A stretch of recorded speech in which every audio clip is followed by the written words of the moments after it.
అనగనగా ఒక అడవిలో జింక, కాకి, ఎలుక, తాబేలు ఉండేవి. ఈ 4 ప్రాణ స్నేహితులు. రోజు సాయంత్రం తాబేలు ఉండే కొలను ఒడ్డున ఇవి కలుసుకొని కబుర్లు చెప్పుకునేవి. ఓ రోజు సాయంత్రం కొలను ఒడ్డున స్నేహితుల కోసం ఎదురు చూస్తున్న తాబేలు అటుగా వెళ్తున్న ఓ వేటగాడి కంటపడింది. వెంటనే అతడు దాన్ని పట్టుకొని సంచిలో వేసుకొని ముందుకు కదిలాడు. అప్పుడే కొలను వైపు వస్తున్న కాకి ఇది గమనించింది. విషయాన్ని జింక, ఎలుకలకు చెప్పింది. తమ స్నేహితుడిని ఎలాగైనా కాపాడుకోవాలని 3 తీవ్రంగా ఆలోచించాయి. ఇంతలో ఎలుకకు ఒక చక్కటి ఉపాయం తట్టింది. దాన్ని కాకి, జింకలకు చెప్పింది. జింక వేటగాడి ముందు నుంచి వేగంగా పరిగెడుతూ వెళ్ళింది. కొంత దూరం వెళ్ళాక వేటగాడు వెళ్ళే దారిలో చనిపోయినట్టుగా పడుకుంది.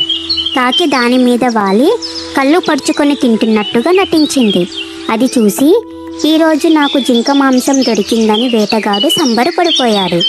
తాబేలున్న సంచిని భుజం మీద నుంచి కింద పెట్టి జింకను ఈడ్చుకుపోవడానికి నార కోసం వెతకసాగాడు.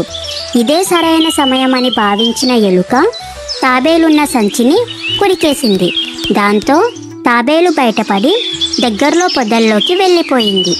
జింక మీద కూర్చొని ఇదంతా గమనించిన కాకి వెంటనే కావు కావుమంటూ ఎగిరిపోయింది. తమ ఉపాయం ఫలించి తాబేలు తప్పించుకుందన్న విషయం అర్థం చేసుకున్న జింక వెంటనే లేచి పారిపోయింది. చనిపోయిందనుకున్న జింక లేచి పరిగెట్టేసరికి వేటగాడు నివ్వెరపోయాడు.